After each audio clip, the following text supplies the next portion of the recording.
اچھا، تو جب ہم ادب پڑھتے ہیں کیا صرف کہانی جان لینا کافی ہوتا ہے؟ میرے خیال میں نہیں۔ اصل سوال تو یہ ہے کہ یہ جو الفاظ ہیں ان سے معنی مطلب کیسے بنتا ہے؟ جی کیا یہ معنی بالکل پکے ہوتے ہیں یا ہر کوئی اسے اپنے اپنے انداز سے سمجھتا ہے؟ آج اسی پر بات کرتے ہیں۔ بالکل، اور یہ بہت اہم سوال ہے۔ آج ہم 3 بڑے ادبی نظریات پر غور کریں گے: ساختیات، پھر پس ساختیات، اور ہاں، رد ساختیات بھی۔ اوہ، یہ تینوں؟ جی، یہ نظریات ہمیں سکھاتے ہیں کہ متن یعنی ٹیکسٹ، اس کے معنی اور پڑھنے والا، ان کا آپس میں رشتہ کیا ہے، اور یہ رشتہ کتنا پیچیدہ ہے۔ ٹھیک، تو آج کا مقصد یہ ہے کہ ان کیا کہتے ہیں ذرا مشکل سے لگنے والے نظریات کے جو بنیادی خیالات ہیں نا، ان کو آسان لفظوں میں سمجھیں، ان کا فرق دیکھیں، اور خاص طور پر جو ہمارے پاس ساختیات اور مابعد جدیدیت کے حوالے ہیں ان کی روشنی میں بات کریں۔ بالکل، کوشش یہی ہوگی کہ ایک واضح تصویر سامنے آئے۔ چلیں پھر شروع کرتے ہیں۔ سب سے پہلے ساختیات، اس کا وہ بنیادی خیال کیا ہے؟ کہ چیزوں کے آپس کے تعلق میں ان کے پورے نظام یعنی سٹرکچر میں ہوتا ہے۔ نظام میں؟ جی، جیسے فرڈینینڈ ڈی سوسیئر نے زبان کی مثال دی، بہت اچھی مثال ہے۔ اس نے کہا زبان علامتوں یعنی سائنس کا ایک سسٹم ہے۔ ہر علامت میں ایک دال یعنی لفظ یا آواز ہے، اور ایک مدلول یعنی اس سے جڑا تصور ہے۔ اچھا۔ اور کسی بھی لفظ کا مطلب اس لیے ہے کیونکہ وہ دوسرے لفظوں سے مختلف ہے۔ جیسے کرسی کا مطلب اس لیے ہے کہ وہ میز نہیں ہے، فرق سے معنی پیدا ہوتے ہیں۔ ٹھیک ٹھیک، یعنی ہر چیز کا مطلب اس سسٹم میں اس کی پوزیشن سے طے ہوتا ہے۔ یہ تو ایک مطلب کافی مستحکم سا نظام لگتا ہے۔ ہاں، ابتدائی طور پر ایسا ہی سمجھا گیا۔ تو پھر پس ساختیات نے آ کر کیا کیا؟ اس نے اسے کیسے چیلنج کیا؟ یہیں سے بات زیادہ آپ کہہ لیں دلچسپ ہو جاتی ہے۔ پس ساختیات نے اسی خیال پر سوال اٹھایا کہ کیا معنی واقعی اتنے مستحکم، اتنے فکسڈ ہوتے؟ ان کا کہنا تھا کہ نہیں، معنی تو بدلتے رہتے ہیں۔ وہ کیا کہتے ہیں، غیر یقینی ہوتے ہیں۔ غیر یقینی؟ جی، یہاں رولا بارتھ کا وہ مشہور تصور آتا ہے، مصنف کی موت۔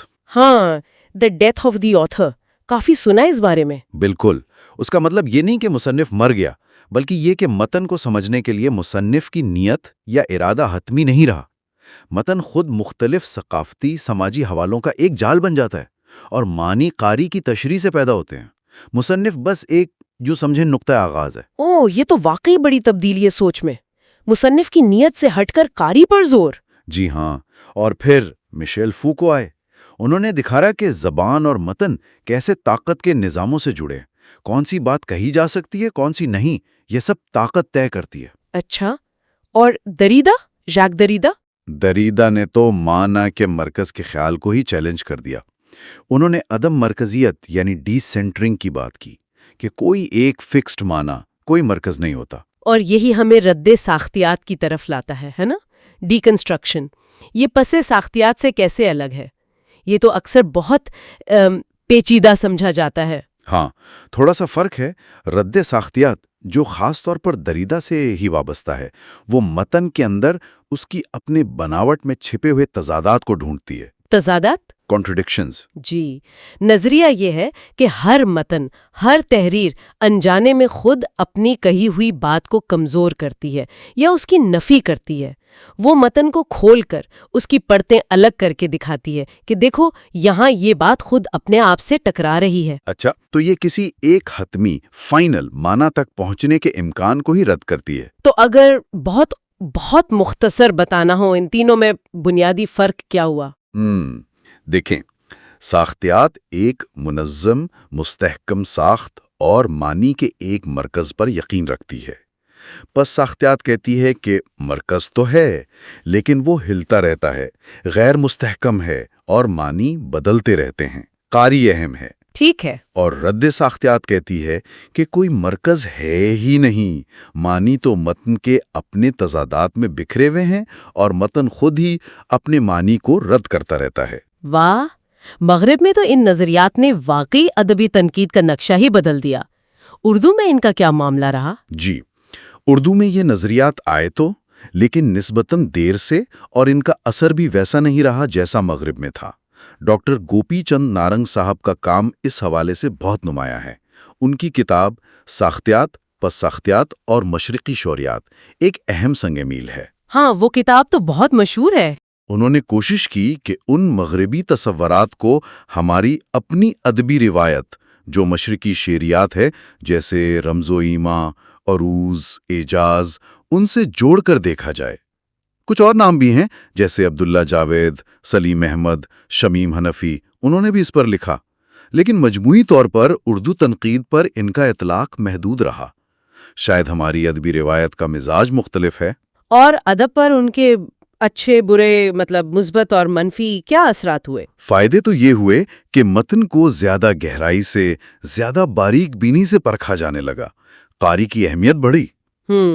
تنقید میں نئے سماجی، سیاسی، فلسفیانہ زاویے داخل ہوئے، لیکن کچھ نقصانات بھی ہیں، جیسے کبھی کبھی معنی اتنے غیر یقینی ہو جاتے ہیں کہ پڑھنے کا لطف جاتا رہتا ہے۔ ہاں، یہ بھی ہے۔ تجزیہ اتنا پیچیدہ ہو جاتا ہے کہ عام قاری کے لیے سمجھنا مشکل ہو جاتا ہے، اور مصنف کو بالکل ہی نظر انداز کر دینا بھی شاید ٹھیک نہیں۔ خاص طور پر ہماری مشرقی روایت جو معنی کی وحدت اور جمالیات پر زور دیتی ہے، اس سے یہ نظریات کبھی کبھی ٹکراتے بھی ہیں۔ تو خلاصہ یہ ہوا کہ ان نظریات نے ساختیات، پس ساختیات، رد ساختیات، انہوں نے ہمیں ادب کو صرف ایک کہانی یا جذبات کا اظہار سمجھنے سے آگے بڑھ کر اسے ایک پیچیدہ نظام، ایک فلسفہ، ایک مسلسل بدلتے ہوئے عمل کے طور پر دیکھنے کا موقع دیا۔ بالکل، ادبی تنقید کا دائرہ بہت وسیع ہوا، بین المتنی مطالعے، بین الثقافتی حوالے، یہ سب چیزیں سامنے آئیں۔ صحیح۔ لیکن اہم بات وہی ہے، توازن کی۔ نہ تو ان کو سر پر بٹھا لینا چاہیے، نہ بالکل ہی رد کر دینا چاہیے، ان سے سیکھنا چاہیے، سمجھنا چاہیے، مگر اپنی روایت کو بھولے بغیر۔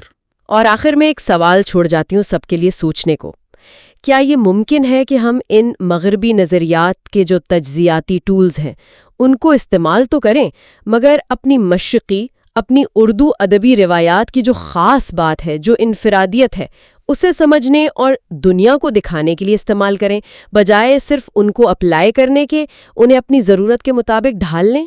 جی، یہ بہت اہم نکتہ ہے۔ تاکہ ہمارا مقامی رنگ بھی قائم رہے اور عالمی فکر سے رشتہ بھی جوڑا رہے۔